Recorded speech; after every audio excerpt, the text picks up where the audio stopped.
Thank you very much. Mr. Gloria. Thank you, Chair, and thank you, Ms. Cole. I want to start by just acknowledging some of my general disappointment with this report and the process by which we got here. I would note that this report has been long in the waiting, so much so that our chair had to call an interim hearing about it in order to help facilitate its production. And it was, some might call it foot dragging, but it eventually saw the light of day. But when it did, it showed up on the Wednesday before Thanksgiving. And given that it was so long anticipated, it does make you wonder about the timing. The fact that the hearing is held just before the change in city council members, and it just injects questions. Now, I know a lot of the people that are involved in this, and I think they're generally good people who are well-intentioned, so it's difficult to raise this issue because I know the people behind it typically do a very good job. But when what we're talking about at its core is the public's trust in what we do and how we police our neighborhoods, the process that led us to this day today undermines everything that we're trying to accomplish by this particular report. I think that needs to be stated. Additionally, I would say that the fact that the report itself doesn't come to the kinds of conclusions or is missing large pieces of information or data sets, it really calls into question a lot of what's here. And I believe the cost of this report is roughly $60,000. Is that correct, Mr. Air? Paid for out of city funds. I'm a connoisseur of reports. I've sat up here for 8 years and have received and filed endless numbers of reports. I don't know that this is worth $60,000, particularly when the recommendations are not particularly specific, as well as much of the data is missing. What we know is that there is a problem. Mr. Brunel, Dr. Brunel, I think, teased that out most specifically, because I agree with him. You could look at this report and come away confused, where you might have thought that there was an issue in 2014 and then there's no more problems after 2015, with no one explaining what happened in between those 2 years to actually make that the case. What we do know is that there are massive amounts of data that are missing, and it does ask the question, as the researchers note in the report, whether that's a function of the forming or the formulation of the form, or if it's a disciplinary issue or a leadership challenge. Regardless, there's a huge amount of data that's not included in this report, and there's even more data excluded because of the use of what you all know as my objections to the notion of the veil of darkness. And if Ms. Chavez is still here, yes, I understand why it might be looked at askance in La Jolla or in Scripps Ranch, but according to this report, no one would see me after dark, so I wouldn't have a problem if I did. So the point being is it raises questions. We may have a problem, but that's only with the small amount of data that we actually have. And so, Chief, I hate to do this to you, but Ms. Emerald asked you a very specific question. You heard the audience's reaction. I know what you're saying. Everyone has bias. But this community is wondering, do you acknowledge that police officers have racial bias? Do police officers have bias? Everybody has bias. I said that specifically, is that police officers, community members, council members, they have bias. We have to make sure that in our training that whatever bias that is, be it racial, be it whatever that is, does not interfere with our fair and impartial policing methods. Very clear that the report showed that there was disparity, racial disparity, which is acknowledged that the report showed that there was racial disparity. Chief, I mean, you understand that people want to hear the acknowledgement. You say that everyone does, and of course everyone is inclusive of police officers. I get that. But you understand why people would find that answer wanting. Well, I would hope that when we talk about, being a shared responsibility, we talk about public safety and human beings. Police officers are human beings. Yes. And that's acknowledgement that as a human being, as a police officer, we all have bias, including police officers. That's acknowledged. Police officers, everyone has bias. I get it, and please don't go anywhere, because that's just the macro thing, and I raise that and make a point of that, and I appreciate our chair asking the question, in part because of how this report came to be. It's the timing of its release, how long it takes to produce. Now that I find a lot of the data wanting, it's the explicit acknowledgement that yes, everyone does have bias, council members included, but that not everyone has a badge or a gun, right, or the responsibility to police our communities. I think that's why the community is asking for the direct acknowledgement that yes, police officers do. I understand how you're trying to answer the question. I think you understand why they don't find that satisfactory. I'm not going to force you to say anything in particular, but I think that direct acknowledgement is the first recommendation in the report, and so there's that.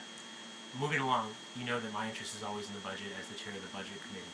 Have you included all the required expenses for the implementation of these recommendations in your request to the mayor for the FY18 budget?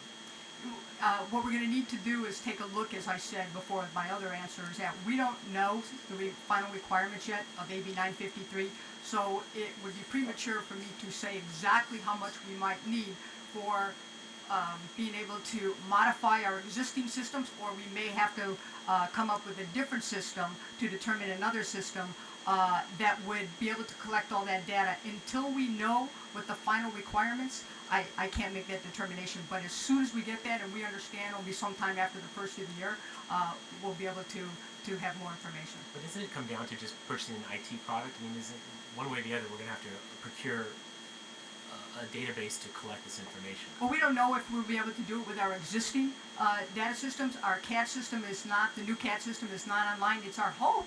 It's our hope that we'll be able to, and we did anticipate, and when we worked with the vendor for the CAD system, that we would be able to collect data. Now, again, without knowing the final requirements, it would be premature and just speculative of me to be able to say that the current systems we have would be able to collect all that. But what you have is my 100% commitment.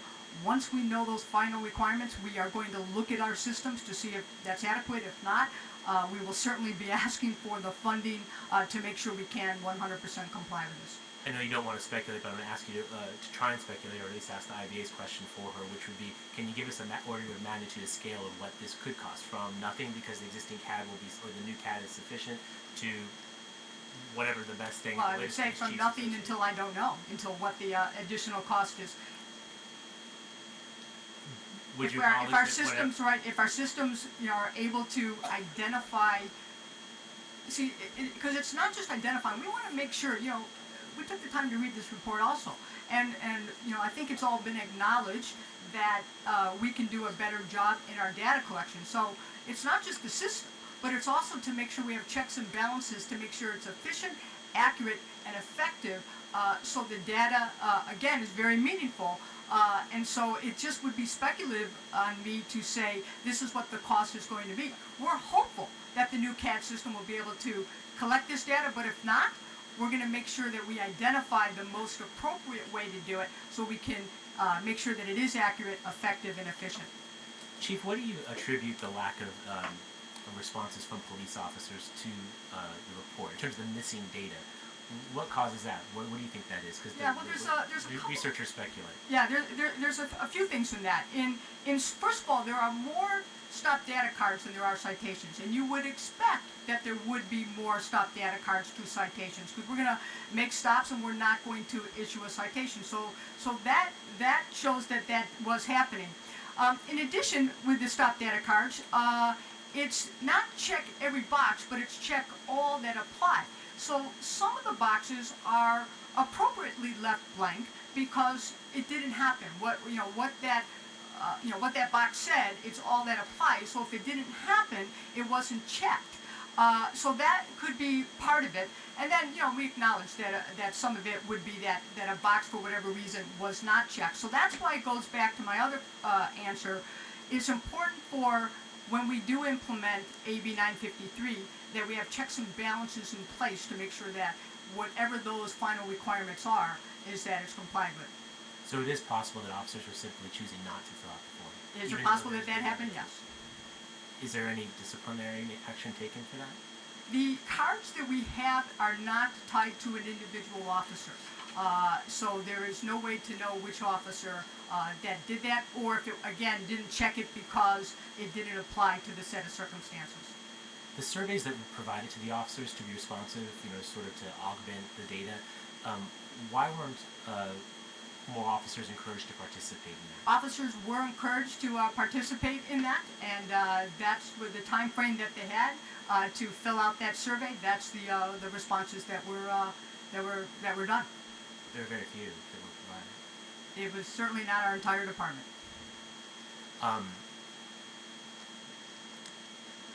Okay. Well, I know you're not expecting. I'm trying to set up for the council what they should anticipate appropriating for this. I mean, acknowledging, as I think everyone has, that this is really important stuff, and that it's a wise investment. We found $60,000 to pay for this thing.